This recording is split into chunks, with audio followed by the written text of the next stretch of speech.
பார்த்தா சிலர் ஆத்மாவை அற்புதமாக காண்கிறார்கள், சிலர் ஆத்மாவை அற்புதமென விவரிக்கிறார்கள். சிலரால் ஆத்மாவை புரிந்து கொள்ள முடிவதில்லை. ஆத்மா அழிவில்லாதது பார்த்தா, அதனால் நீ துக்கப்பட எந்த தேவையும் இல்லை பார்த்தனே.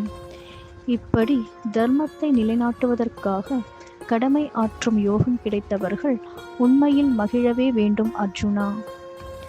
ஒரு வீரனாக இது உனது கடமை பார்த்தா. நீ உமது கடமையிலிருந்து பின்வாங்குவது பாவச்செயல் அர்ஜுனா. சத்தியத்திற்காக, தர்மத்திற்காக நீ போரிடத்தான் வேண்டும்.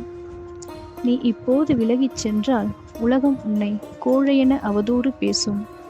அது மரணத்தை விட கொடுமையானது அல்லவா? நீ மதிக்கும் அற்புத வீரர்களும் நீ அவர்கள் மீது கொண்ட அன்பினால் விலகிச் சென்றதாக எண்ண மாட்டார்கள். நீ பயந்து சென்றதாகவே எண்ண நேரிடும். உனது எதிரியினர் உன்னை அவமதிப்பர், அவதூறு பேசி உன்னை நகைப்பர். இதைவிட கொடுமையானது வேறு என்ன பார்த்தா? நீ இப்போது போரிட்டால் ஒன்று இப்போரினை வென்று இராஜாங்கத்தினை பிராப்தம் பெறுவாய், இல்லையே வீர மரணம் அடைவாய். இரண்டுமே உத்தமமானது பார்த்தா. எழுந்திரு, போரிடு, பலனை எதிர்பாராது உனது கடமையை நிறைவேற்று.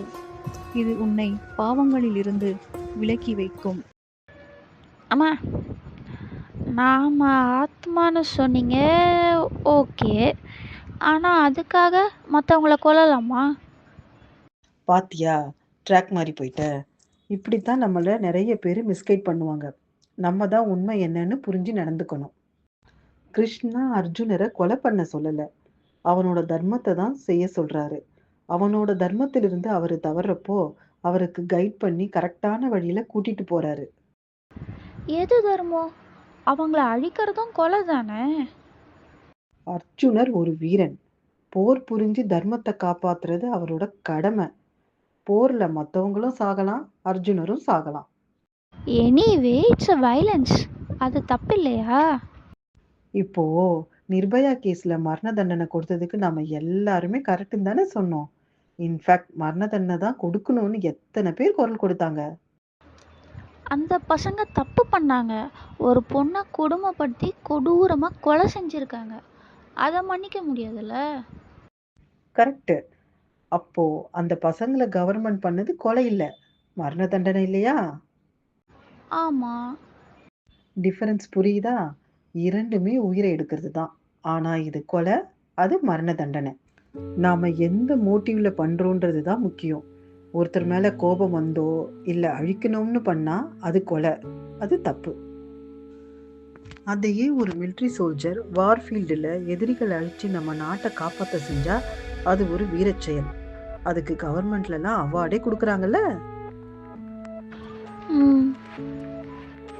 எப்படி ஒரு சோல்ஜருக்கு எதிரிகள் கிட்ட இருந்து நாட்டை காப்பாத்துறது கடமையோ தர்மமோ, அதே மாதிரி தான் ஒரு பேட்டில் ஃபீல்ட்ல இருக்கிற அர்ஜுனனுக்கு அதர்மிகளை அழிச்சு தர்மத்தை காப்பாத்துறது கடமை.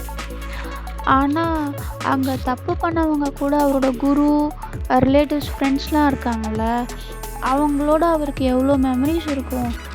அவங்களோட சேர்த்து தானே இவர் இப்போ சண்டை போடணும். அது அவருக்கு கஷ்டமாக தானே இருக்கும். ஒருவேளை நிர்பயா கேஸ்க்கு நீ தான் ஜட்ஜுன்னு வச்சுக்கோயே. அக்யூஸ்டா இருக்கிறவங்க கூட உன் ஃப்ரெண்ட்ஸ், ரிலேட்டிவ்ஸ்லாம் இருந்தாங்கன்னா நீ என்ன செய்வ? இல்லை, கண்டிப்பாக தண்டனை கொடுப்பேன். குட். அதுதான் ஒரு நல்ல ஜட்ஜுக்கு அழகு.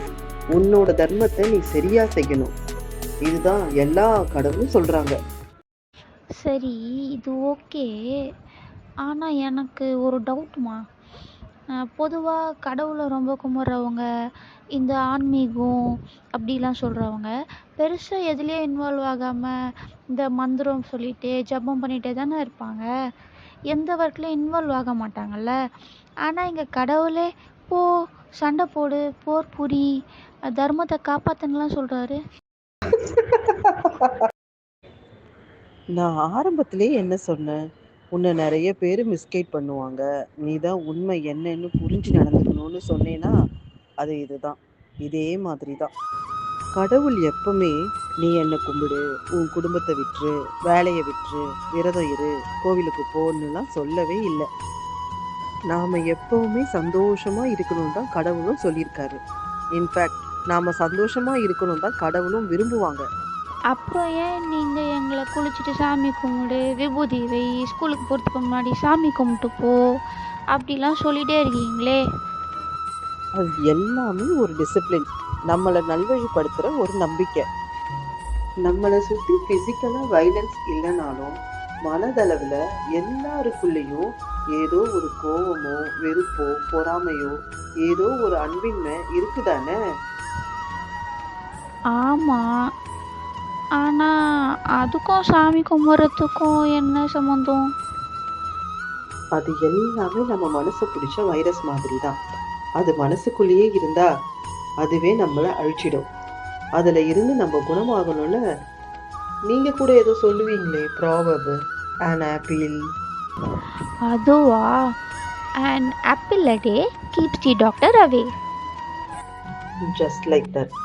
It's a healthy habit. Apple உடம்புக்கு சத்து கொடுக்கும், நோய் வராம பார்த்துக்கும், வந்தாலும் தேவையான எதிர்ப்பு சக்தியை கொடுக்கும். கடவுள் நம்பிக்கை நம்ம மனசுக்கு சத்து கொடுக்கும், கோபம் வெறுப்பு வஞ்சம்னு எந்த நோயும் வராம பார்த்துக்கும், அப்படியே வந்தாலும் தேவையான எதிர்ப்பு சக்தியை கொடுக்கும்.